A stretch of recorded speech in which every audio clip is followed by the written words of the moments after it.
So what's up mga kapasitive, dito naman tayo sa ating shop.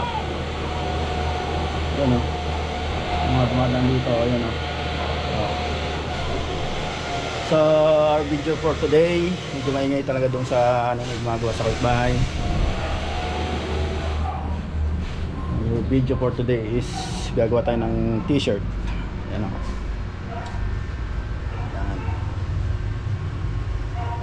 So yan ang YouTube ni client Edgar Sosa. So paggawa na tayo ng ibang ano, gawa tayo ng sample. So yan, ganda naman ang print out nya.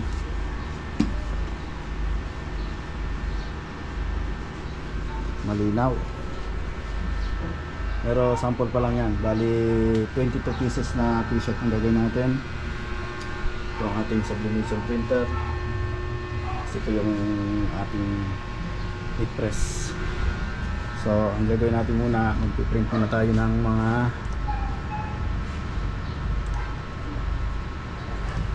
print muna natin yung mga sublimation na yan, na mga layout. Print muna natin para mamaya press na lang tayo ng press. Alright, so print muna tayo. Why do I end up like this?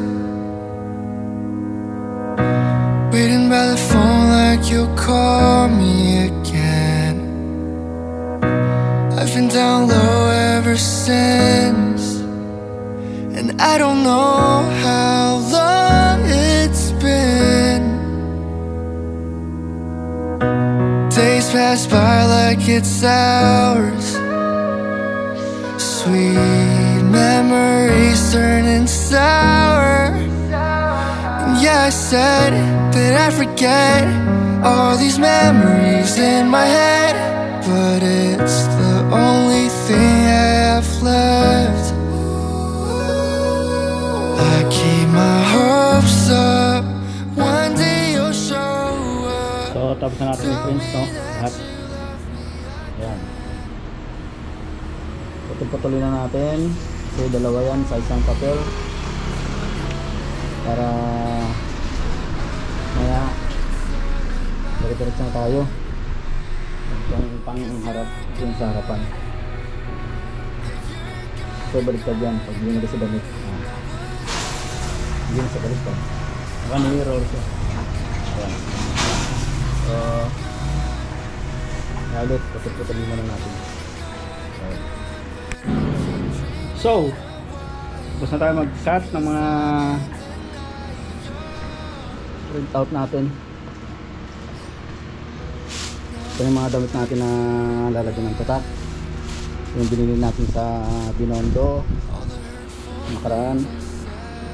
So yan, ano natin ito, ang ating heat press nakaset na 225. Okay na yan. So press na tayo ng press. Yung harap lang muna, ay likod lang muna ang lalagyan natin ng tutak. So pag natapos natin yung likod, puro harap naman. So yan, press na tayo.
So natapos na natin yung mga panglikod. Ayan, itatak na lahat yan. Ayan. Mga tatak na lahat yan. Mga panglikod. Pupunta naman tayo ngayon sa pangharap. Ayan. So, ikakat natin siya ng mga dito lang. Kasi kung napapansin nyo, may ink dyan na sumobra yan. Pag tinabas nyo hanggang dito, tapos sinama nyo yung ink na yun, tatatak sa t-shirt. Magkakaroon ng ibang kulay doon na hindi naman kasama. So papangit yung natin trabaho. Yan. So tabasin muna natin to para may tatak na rin natin sa damit. Alright.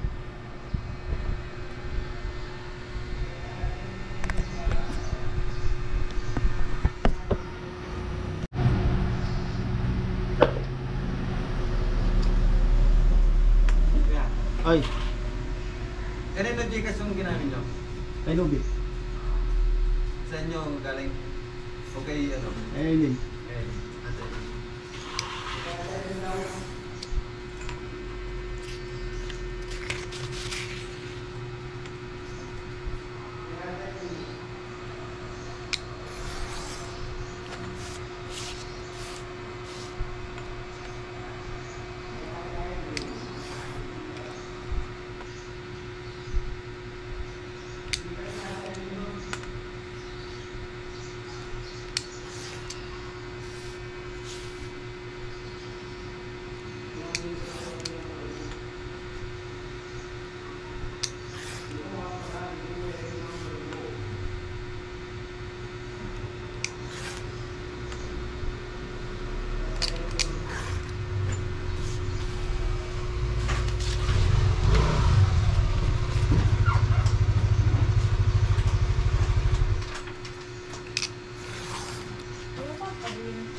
Ate.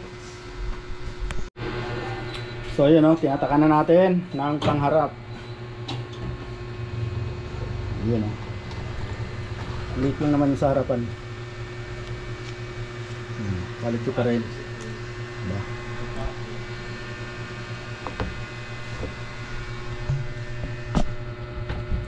Pag natin para mawala yung buti.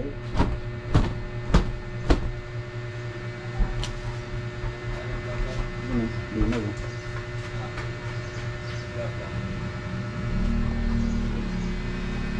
Nakalat na.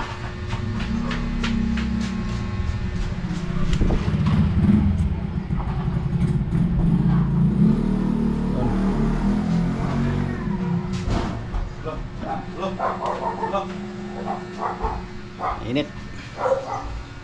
So may na ulit. Tapusin lang natin muna to lahat para ayan nalagyan ko ng sapin yan. Kung napapansin nyo na nahawa pa rin itong so kung hindi mo nilagyan sa sapin yan, didikit dito yung yung ink, tapos pag linagay mo yung damit lilipat sa damit. So kaya kailangan talaga mo yan sapin. Yan, ibalik sa akin yung papel ka sa smobla yung damit natin, diba? Yo, ngayon ulit.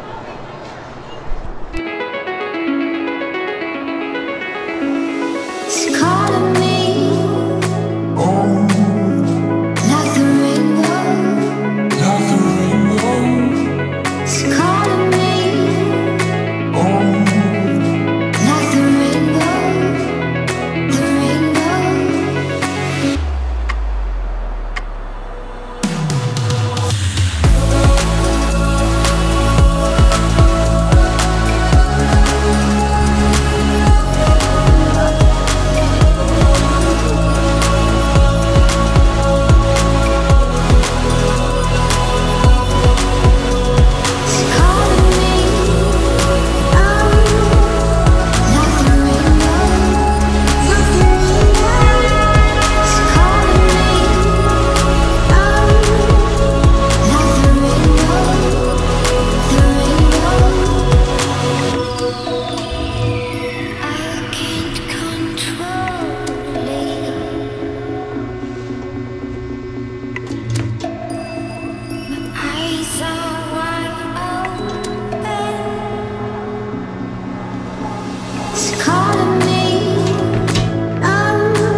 So tapos na natin lahat ng mga t-shirt natin, bali 22 pieces.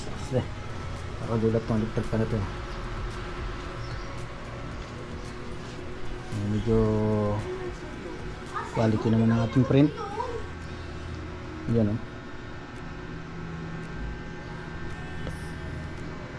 Hindi mahalata na YouTuber yung may-ari nito. Yan.